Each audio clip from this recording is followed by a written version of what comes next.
Today on What's Chrissy Doing, I'm sitting down with Dr. James Joseph as he steps into the political arena. What does he stand for and what does it mean for you?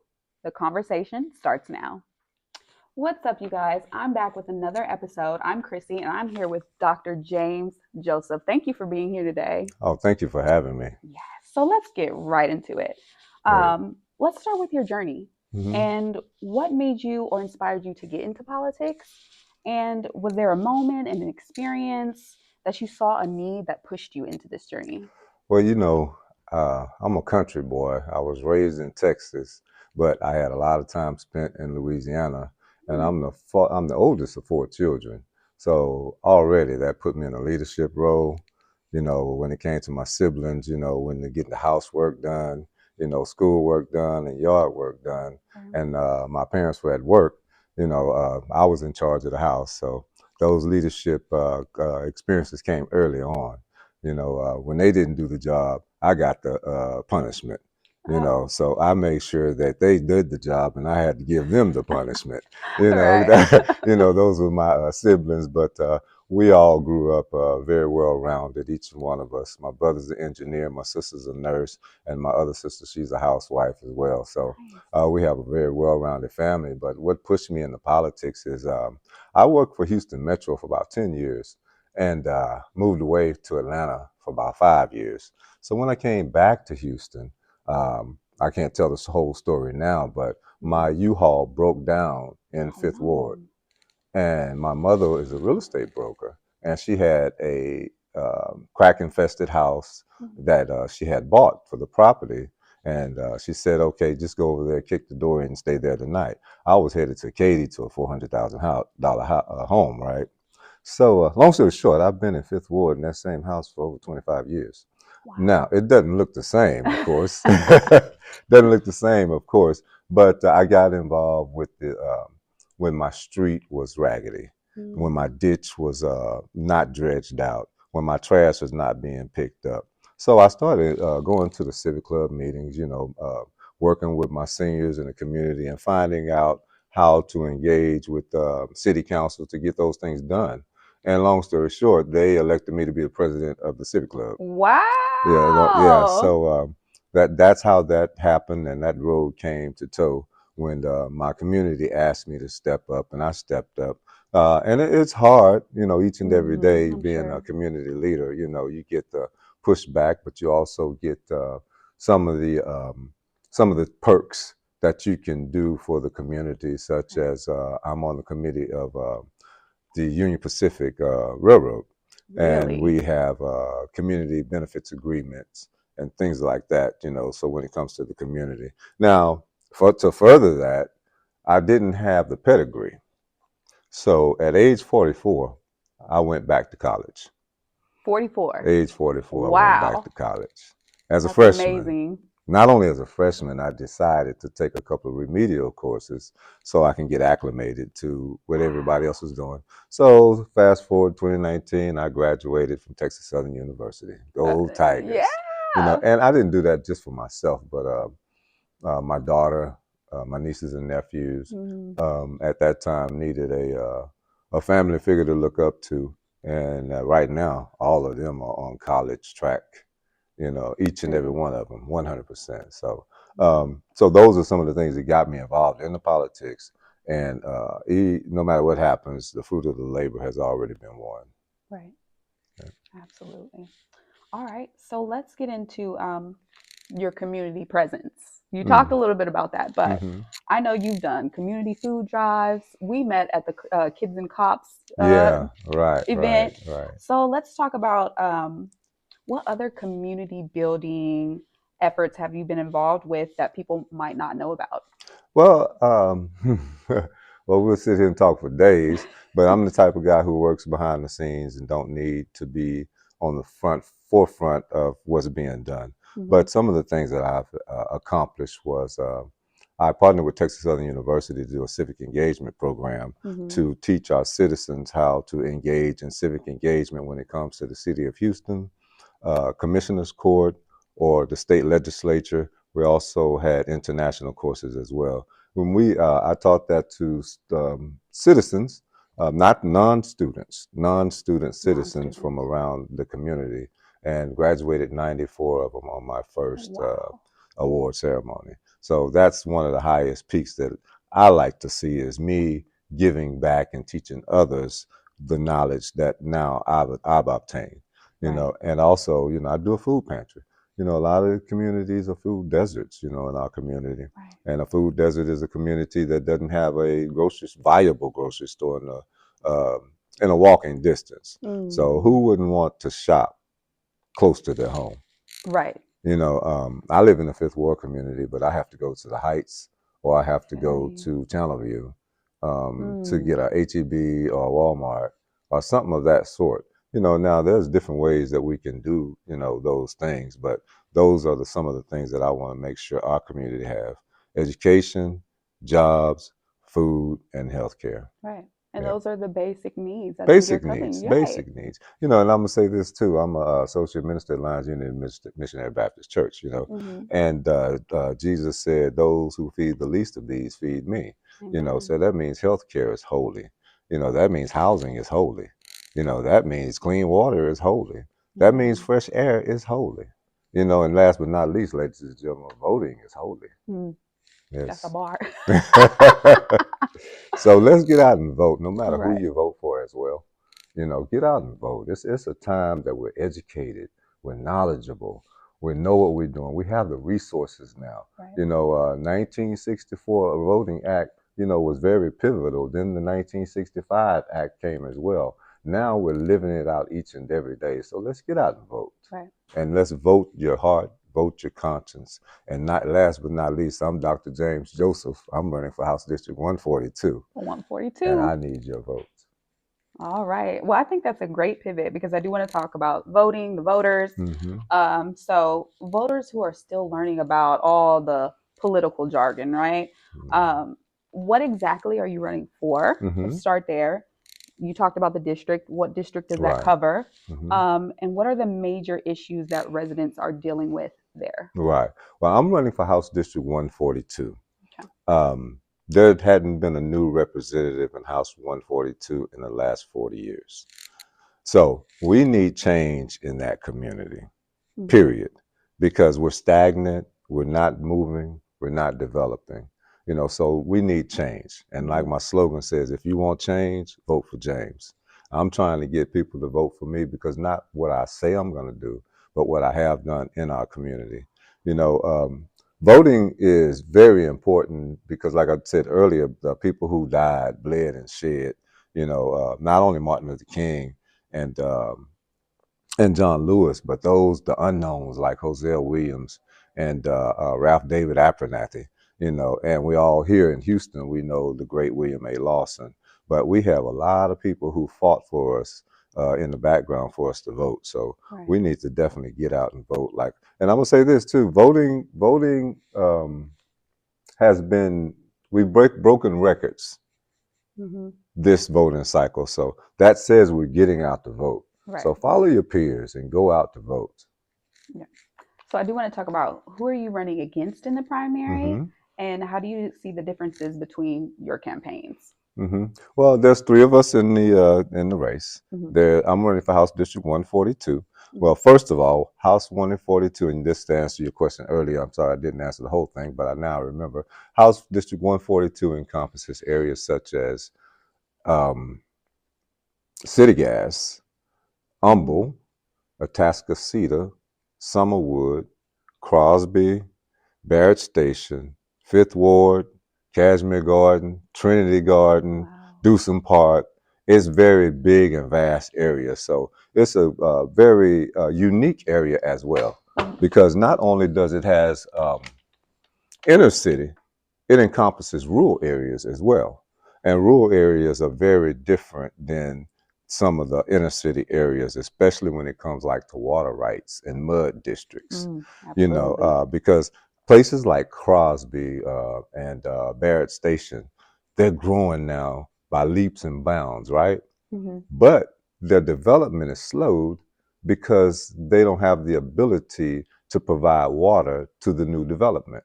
Mm, So we need to make sure we're fixing those things and not absolutely. just kicking the ball down the road because it's been kicked down the road for the last 25 years and nothing has been done.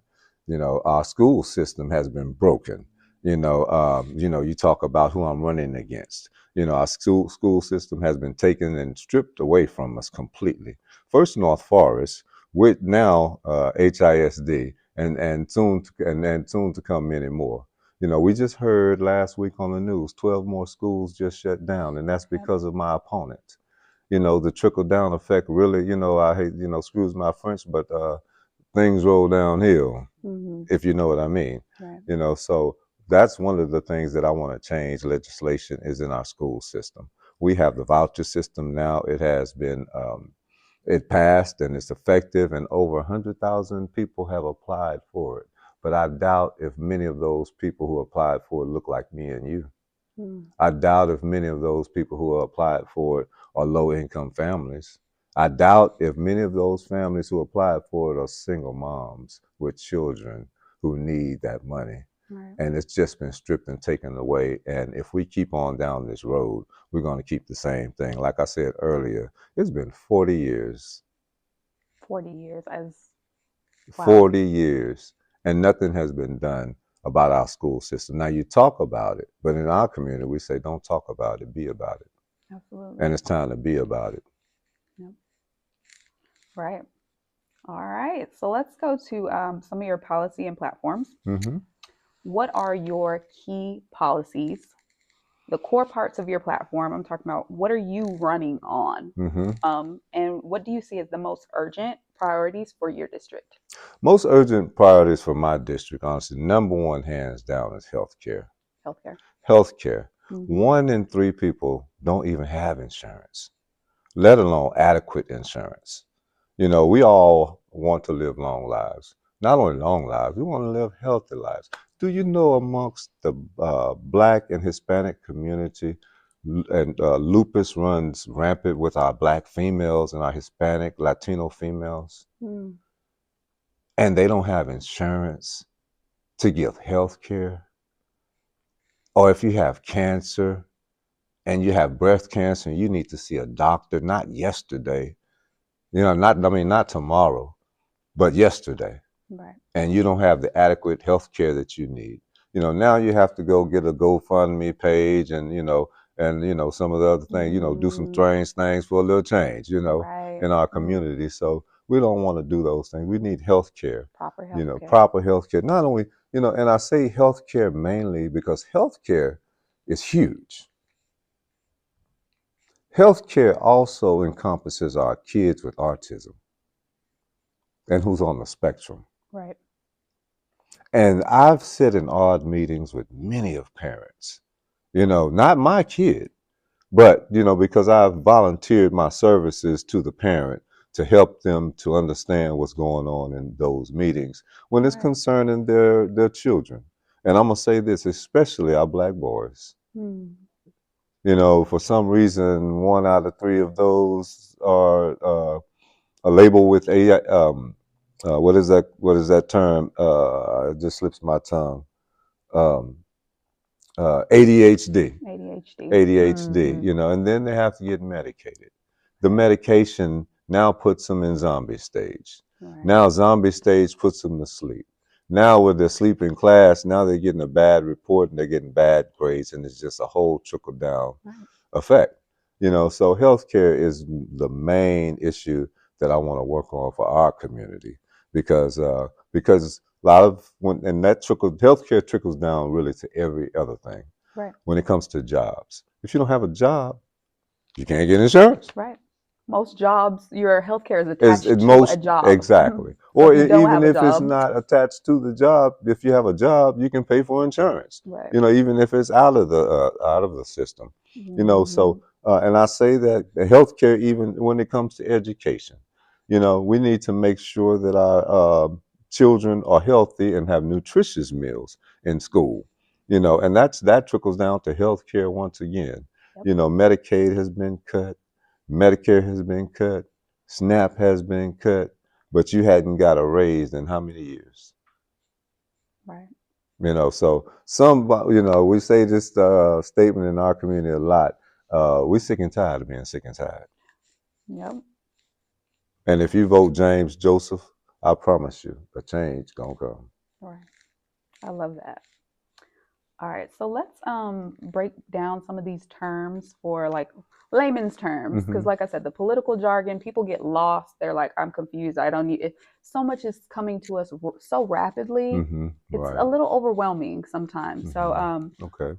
we hear the political jargon every day, and the adults get lost. Can you explain what is a primary? Let's start with like basic, because they say the primary is on March Right. 3rd. Right. March 3rd is March the 3rd primary. primary. What What is is the a primary? primary? What is a primary? Let's explain it to Yeah. people Yeah. like we're Yeah. 5 years old. So, Exactly. Exactly. everybody that's watching will get it and can understand. Well, and we talked earlier before the show. Thank God that I did graduate in the School of Public Policy, the Barbara Jordan Mickey Leland School of Public Affairs. Okay. So those are the things that I was educated and knowledge about. The small words. What's a primary?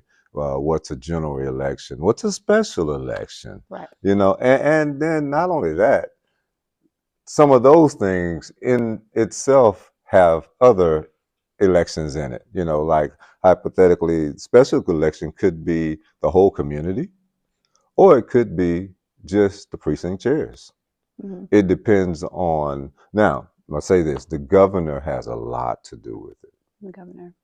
The governor of Texas decides how we, when the dates are, how we're going to elect another person, such as do we do the whole public, or are we going to do just precinct chairs? Mm. Hypothetically, when before Sylvester Turner passed away, they only did precinct chairs. So only, I think, 41 people, 40, I'm going to say 40 to 50 people elected him to be our mayor. Wow. When we have how many people in the city? So we That's need to know crazy. those nuances of how elections work. Now, this is a primary. A primary happens every 2 to 4 years. A primary, if you're a Democrat, you're only voting for a Democratic candidate. If you're a Republican, you're only voting for a Republican candidate. And that is going to happen on March the 3rd. Early election is already over. So you need to know if you're a Democrat or you're a Republican. So the primary, you're going to vote. When you go to the voting ballot, they're going to take your ID and they're going to see what did you register for under the Democratic or the Republican. And then Mm. on one side, they have all Republican machines. On the other side of the room, they have all Democratic machines. So when you say which one you're going to vote for, Democrat or Republican, they give you the proper slip for each machine, and then you go vote Democrat or Republican. Now, that leads to, and that's in March 3rd, Okay. that leads to November. Now, whoever wins in March, the Democrat versus the Republican, will meet up in January. And whoever wins the election in January, that's who our next elected official will be. Okay. So that's kind of how that works in a nutshell. Well, thank you for explaining that, because I've seen some discourse online, even when you explained there's a Republican side, there's a Democrat side, and they were like, "Isn't that illegal? Like, isn't this supposed to be anonymous?" Like, no, that's No, how it works that's with the how it works. primaries, And right? that's how it works in Texas. Right. Some states are different, Hmm. but that's how it works here in Texas. Okay. Well, Yeah. thank you for explaining that. To kind of continue in that lane, we hear about APACs and super Hmm. PACs. What does that mean? Some people are Yeah, like, yeah, what are yeah. APACs? Like Jasmine Crockett just came out and she said Mm.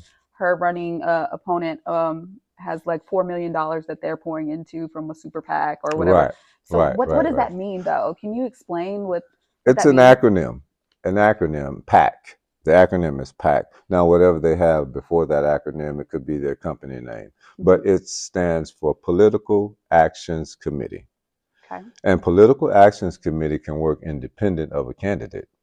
Mm. Without the candidate, like hypothetically, let me just put it out there because I know we're going to segue to some other things. We have the election with 18th congressional district. with some high-powered candidates with some good high-powered money, right? Mm, And even my the person that I'm running against also has one a PAC working. A PAC will put out a commercial for the candidate mm, without the candidate. wow. Yeah, so they PACs collect money over the year to work for or against other candidates, and that could be a good thing. That could be a bad thing, depending on who you're accepting that PAC money from, that Political Actions Committee money from. Are you um, accepting it from church groups or good faith people, or are you accepting it from bad people? Black Mm, money is what we call it. mm, And usually a lot of PACs are fueled by black money. And black money is money that is unknown. wow. Unknown. You don't know where it comes from. You don't know who it gave it, but they give it to the PACs. And I see there's a commercial um, running. Not gonna mention any names. A PAC has put out a commercial, um, hundreds of $1,000s for one candidate, so another candidate won't get the seat. Right. Yes. Wow. So and the candidate did not pay for the ad. The PAC does. How is that? How is that? Yes, and it's totally It's legal. legal. I was gonna say, is that It's legal? totally It's legal. totally legal. Hmm. Okay. Right. It's like it's not anonymous. They say that if you read in every commercial, most commercials, you see that little tiny line that you can barely At the read at the bottom, the bottom. fine print at the It end. always tells you the secret. Right. So if you're looking at those commercials, if you want to know, there's more than one way to find out. But if you want to know who sponsored the ad, just look at the small bottom line. Right. Yeah, Wow. follow the money. Follow the money trail. Follow the money. All right. Okay, so let's talk about some of the recent stuff that has gone on politically. I'm talking about the U.S. strike that we did on Hmm. Iran. If you're open Oh to talking yes, about that, yes, yes. so we saw the U.S. strike Iran alongside with Israel, right? Hmm. Hmm. What does that mean for our country, and how should Texans think about in terms of safety and foreign policy? Hmm.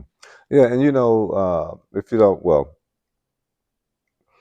Texas has the most immigrants in the United States, and a lot of them live here where we live in Houston, Texas, because it's the inner city. We have a large amount of immigrants here in our country and in our city. You know, I woke up um, that morning talking to my campaign manager, and he said, "Man, you seen the news?" I said, "No, I'm just waking up." And he said, "Man, we just bombed Iran." And I'm like, "No crap." Yeah, He said, "We shocker. just bombed Iran." And I say that because that is so important and pivotal, to the way things are going. Now, I'm gonna say this as well. It's a cover up for other things, that's happening, that people don't want to get out. But it's, the lives of our citizens and especially our immigrants. Matter of fact, we're all basically are immigrants here in the United States, need to be protected. This is a Absolutely. dangerous situation that we're in. I mean, super dangerous situation because a lot of, and I don't know if it's what's driving it because it's confusing as well. Is it Very. political? Is it religion? Or is it power? Or is it oil? There's a whole bunch of things that we have to think about here, and put it in a context that we can understand it. But also, we need to also know that we don't need the blind eye neither. Um, we're doing one thing, but you're doing something else behind the scene. So Right. we need to make sure we get into the bottom line because this is not just Iran. We just went to Venezuela Yep. and arrested the Venezuelan president and brought him back over here. So, Right. I mean, I know the world is thinking like, who's next? Right. And it's going to be dangerous for a lot of people, especially Americans around the world, because everyone is now looking at America. Although it was a strike with between Israel and America, but I think America is the big dog, if you can say. So who's going to side with Iran and Iraq? Because they retaliated on us as well, Right. and we lost some casualties as well. So I hate the fact that a lot of lives will be lost in this situation because of this nonsense. There. I don't see if there was a reason for it besides political power. Political power. Yep. Yeah. So, like I hear from people every day who feel anxious. Like I said, they feel overwhelmed. We can wake up tomorrow morning Mm-hmm. and there could be another war, another strike, another Mm-hmm. something. Right. Things are changing so rapidly. We can wake up and our healthcare can be gone, Yeah. Medicaid could be gone, Yes. SNAP could be gone at the Mm-hmm. drop of a dime with Drop of this a dime. administration. So, what would you say to someone who's feeling like burnt out, losing hope, and their future is like Hmm. so unknown? Like Hmm. what would you say? And I must first tell a friend of mine. I don't have to mention any names. We're all in the same situation, but it's how you handle the situation that matters. Mm-hmm. Um, she lost a job. They repoed a car. Mm. She's a single parent of an elementary school student. Trying to get her to school every day, and she just broke down. And she just wanted to run in the middle of the street and get run over by a car because she Mm. didn't have a gun. So Wow. yeah, so those are devastating things, to happen when and she was in the process of Doge. Yeah, she got caught up in Doge and lost her job, Wow. and it's been over a year now, since she's been trying to find employment. So those are some of the things that we need to make sure we're taking care of, and not throwing a blind eye and not having empathy for other people, because jobs are out there. We just need to make them available. Right. Yeah. Absolutely. Okay. Well, let's go on to the election structure and turnout. So the primaries are on March 3rd. What happens next in the election process and what should voters expect? Yes, today is March the 1st. So the election is on March the 3rd. So make sure you're getting out to vote March the 3rd. And go vote early, because if you hadn't voted and you try to get out there and vote late, I'm sure the lines will be around the corner, because this is a historical election already. And a lot of people are now engaging to vote for different people. I thank God for technology, TikTok, Instagram, Facebook, and all the others. And not, by the way, you can find me on all of those. That the word is getting out about voting, and not only the word is getting out about voting.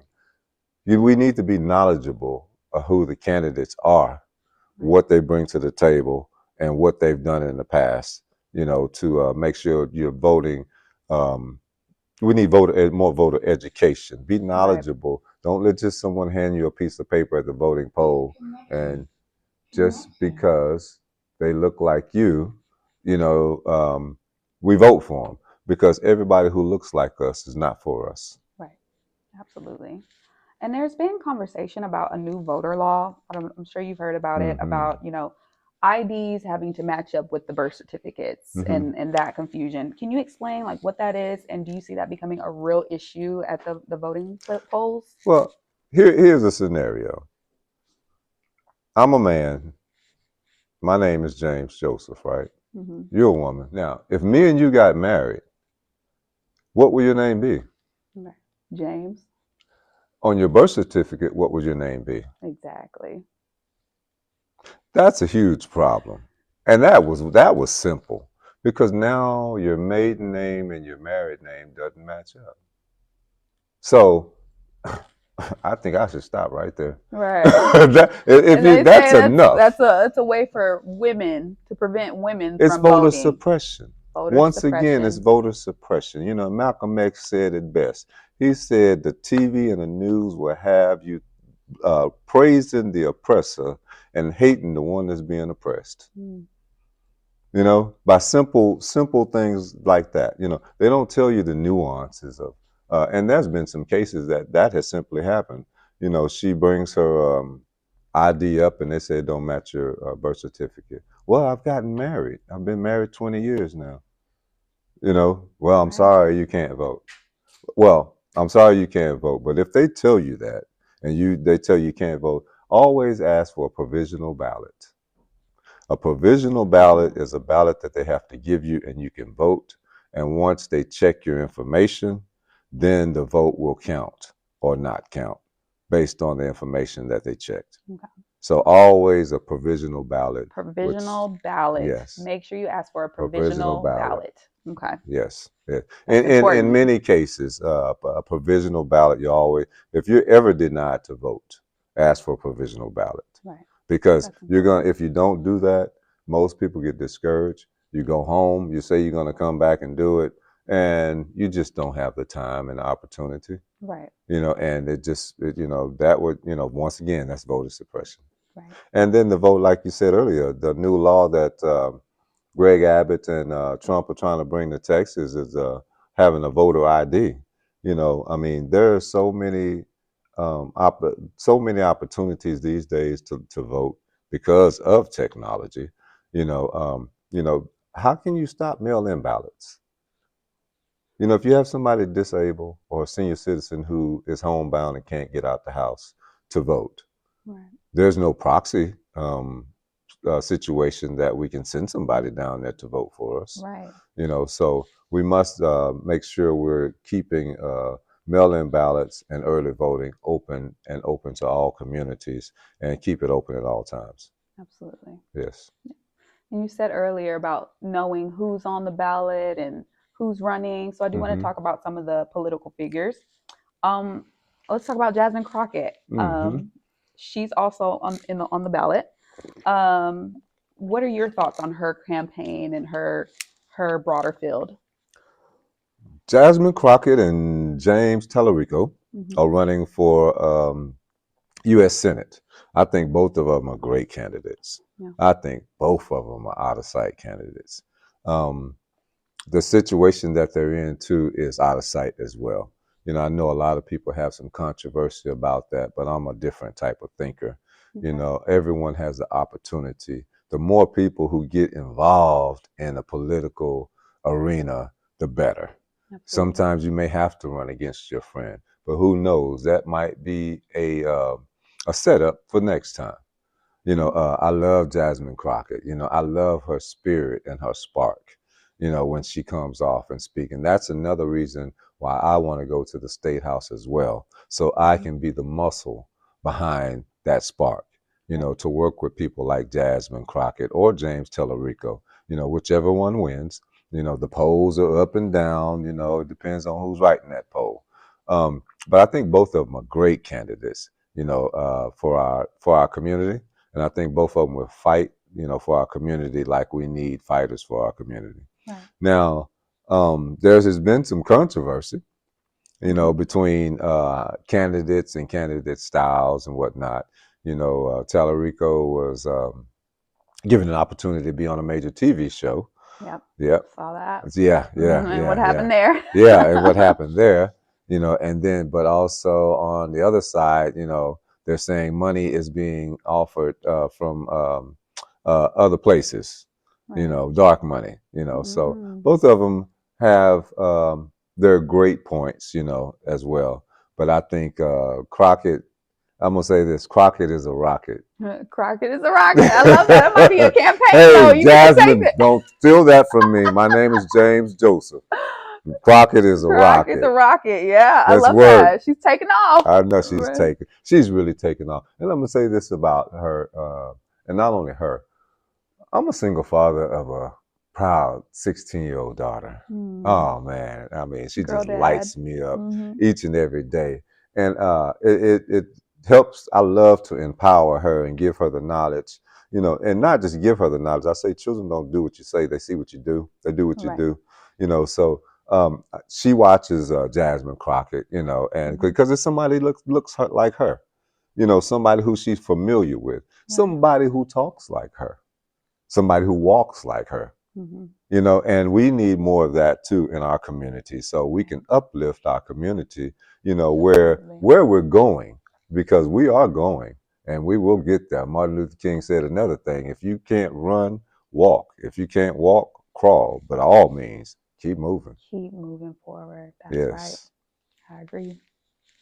All right, let's talk about Representative Al Green. Mm-hmm. So I'm sure Al you saw what Green. happened recently with him. Yes, yes, yes. The State of the Union was last week.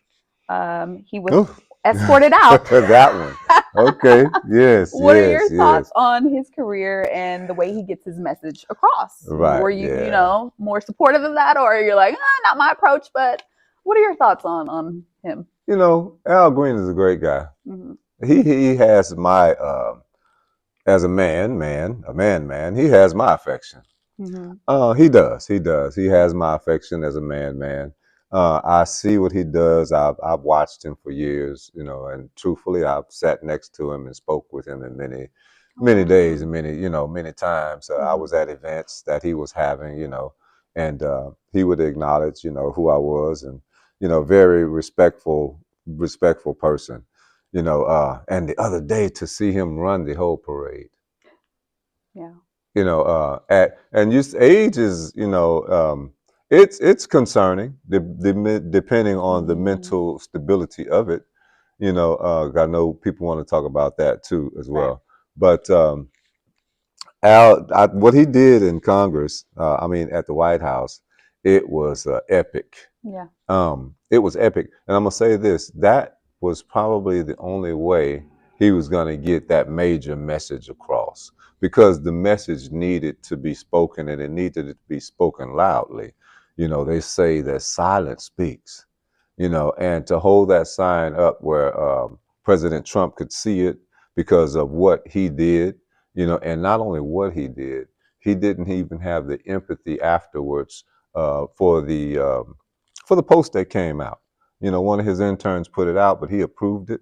Mm-hmm. But still, at the same time, black people are not apes. Right. Not at all.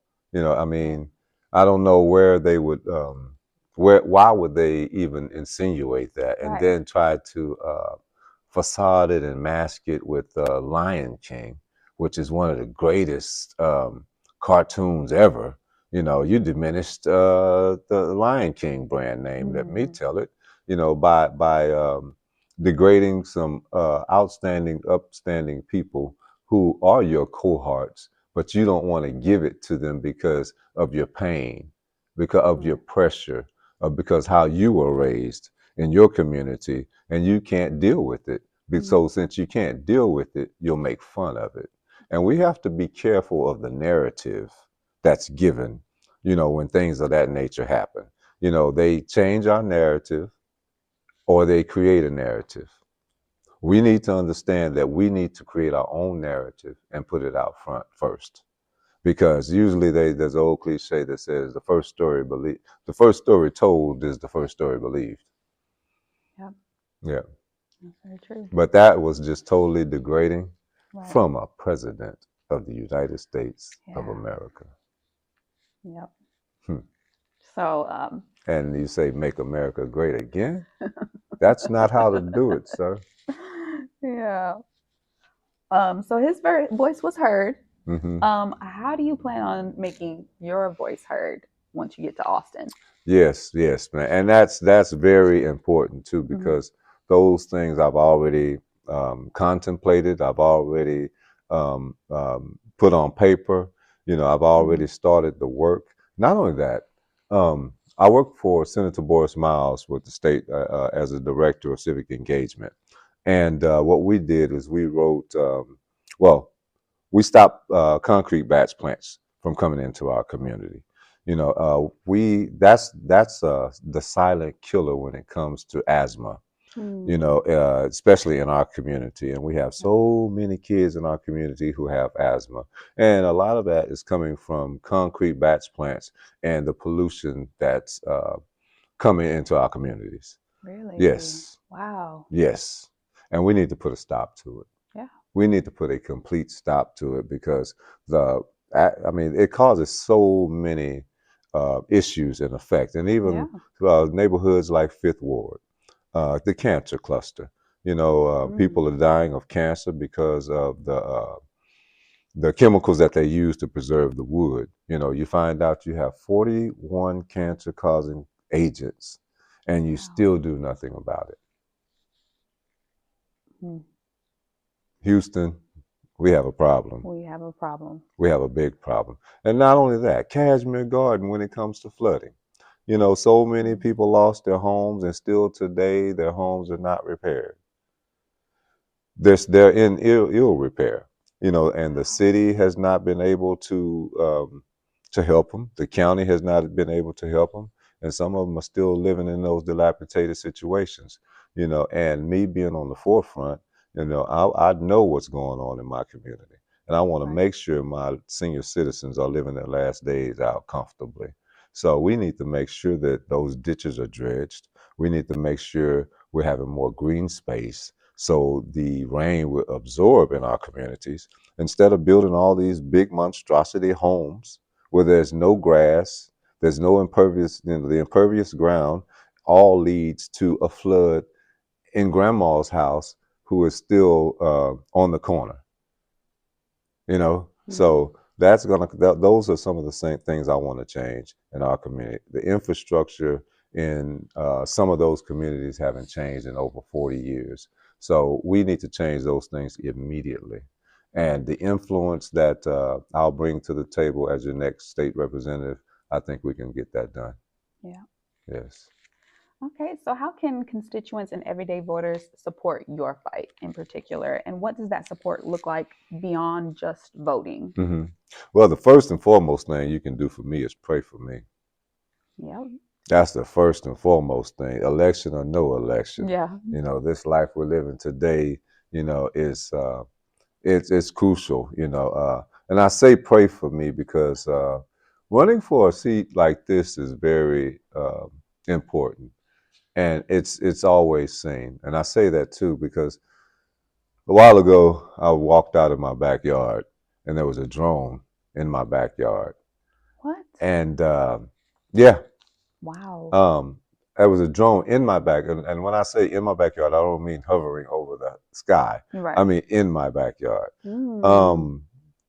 A few months ago, I walked out, and where I live, there's a hotel, and I surprised some agents who were, I don't know if they were looking at me or looking, in the community, Hmm. um, but these are positions are very important, Right. and anybody who ever want to run for a political position, you're gonna have to know that all eyes are on you each and every day, no matter where you go. Not Right. only that, your friends and your families and your foes are gonna criticize you.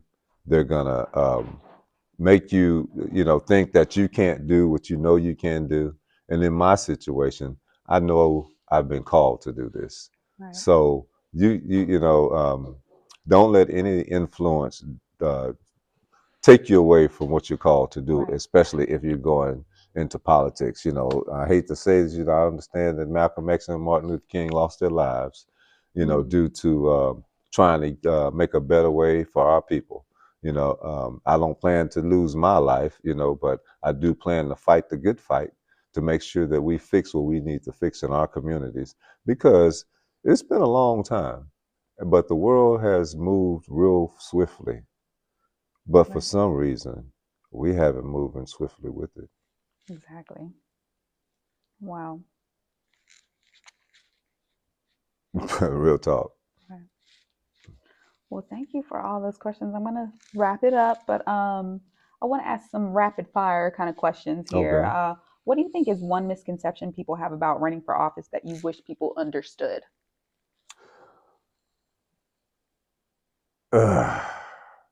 It's not easy, and you'll learn who your real friends are.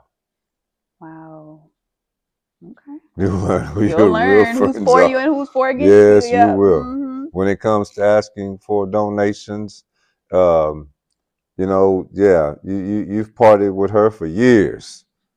But when it's time to call her for that same donation that Yeah. y'all partied with that night, you're not Ooh. gonna find her. Wow.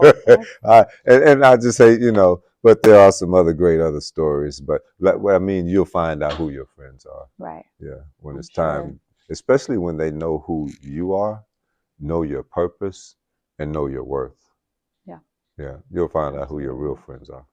Yeah, Okay. And if you could pass one piece of legislation your first year in office, what would that be? better healthcare. Better Better healthcare. healthcare. I spoke Yeah. on it earlier. Better healthcare actually, to me, leads to almost everything. Really? Yes, Yeah. it's like better healthcare trickles down to everything. Yeah. That's the one legislation I would love to change, and I say better healthcare, not a handout, Right. but a hand up. We Right. need more apprenticeship programs in our community, not just in our community, in all communities. Right. Everybody is not equipped for college, Right. and nowadays everybody's not going to college. Right. We have so many YouTube influencers making millions, TikTok influencers making millions. Right. We need avenues for our kids to make millions as well. Yep. Yeah. Absolutely. Okay. And how do you balance community service with political responsibility? That's kind of tough. And you asked me a question earlier, and I didn't get to answer it, but I'm gonna go back to it with Yeah. with the answer to this. How do I balance community and politics? Mm-hmm. Basically, well, in 2009, after I came back to Houston and I started a couple businesses, and some failed and some was just the growing pains, I started a nonprofit organization called Neighborhood Enrichment Exchange. And I started in program Wheatley, Cashmere, Waltrip, um, uh, what's that other school? Many schools around Houston. So I was doing those programs. I started that. Then I opened up a retail store. So I had a nonprofit and a for-profit. So then after that, I wrote a book about how to start a nonprofit and how to start a business. So those things, one was political with the nonprofit, but my other retail was community. Mm-hmm. So they kind of worked hand in hand, because now I had the opportunity to people would come in my store to buy clothes. You remember when the red bottom jeans was the Oh fad, apple yeah. bottoms. I Apple mean, bottom jeans. apple Yep. bottom, Mm-hmm. apple bottom jeans, and what was those other shirts? I forget them, but they were like hard rock shirts. So I was selling a lot of those. The Uh, uh, Rockaware. yeah, Rockaware. Rockaware and all that in the hood, because and it was in Fifth Ward. I opened up a store like that for the Mm, people in the community who couldn't travel to the Galleria and get right. that type of merchandise. Wow. And not only that, I was getting it at a cost that I could pass the cost on to the community at that discount as well. So Wow. they were wearing everything. Red Monkey. That's what I Yeah. remember. Red Monkey shirt. Red Monkey shirts. So Shirts. Yeah. I was bringing some of those more upper echelon things into the community, Mm-hmm. because the community is there with those upper echelon things, but just didn't have maybe the way to get there, you know. And not only that, when they would come into the store, and I would actually be able to sit down with them, like me and you sitting down, and tell them how to open a business, how to operate an organization, and that the two kind of intertwine together. And then now I started another company, Houston Urban Consulting, to Mm. consult those who want to start nonprofits and Oh, for-profits. wow. Yes. That's amazing. So you're doing a lot. You're doing a lot. I'm That's a trying. busy man. I'm trying. Yes, yes. And this is what Okay. I want to. These are the talents and the resources I will bring on day one Right. to the state house. I'm ready. Not only Right. that, I must say this about my opponent. I've had the opportunity to work with him, and he's had the opportunity to work with me as well. So I've learned a lot from those who I've came along the way with. Right. So I have the knowledge, and I have the pedigree as well. So All right. let's do this. Let's do it. Yeah, All right. Is yeah, there yeah. anything else you want to add, or and how can people stay in touch with you? That's what Let's I talk about wanted to that because we add. want to make sure Yes. you get everything you need. Right, So right. all the support. Right. Yeah, well, my name is Dr. James Joseph, and I'm running for House District 142. My website is James Joseph for Texas. You can find me on Instagram at James for Texas. I'm on Facebook and all the other social media sites as well, James Joseph. Look me up and make sure you're looking at my history and what I've done for the community already, not what I promised to do. You know, we have an incumbent who has been in office for the last 40 years. We have another guy who's running, who's promising what he's going to do. But you're looking at a man who's done it for over 25 years, who worked hard each and every day, you know, bringing up not only himself by his bootstraps, but also bringing up others by their bootstraps. And not only that, those who didn't have boots, we make sure we learn to build them boots as well by feeding them, by clothing them, by giving them housing and education. I want to make sure that our people have the grand opportunity, not just the basic opportunities. We need the grand opportunity because we have the ability now. We have the resources. And now you have a state representative who will work for you, who will listen to you, and who will remember where he comes from. All right. Well, thank you so much for coming. I appreciate your time. I appreciate you too. Thank you so much for having me. It's been a pleasure.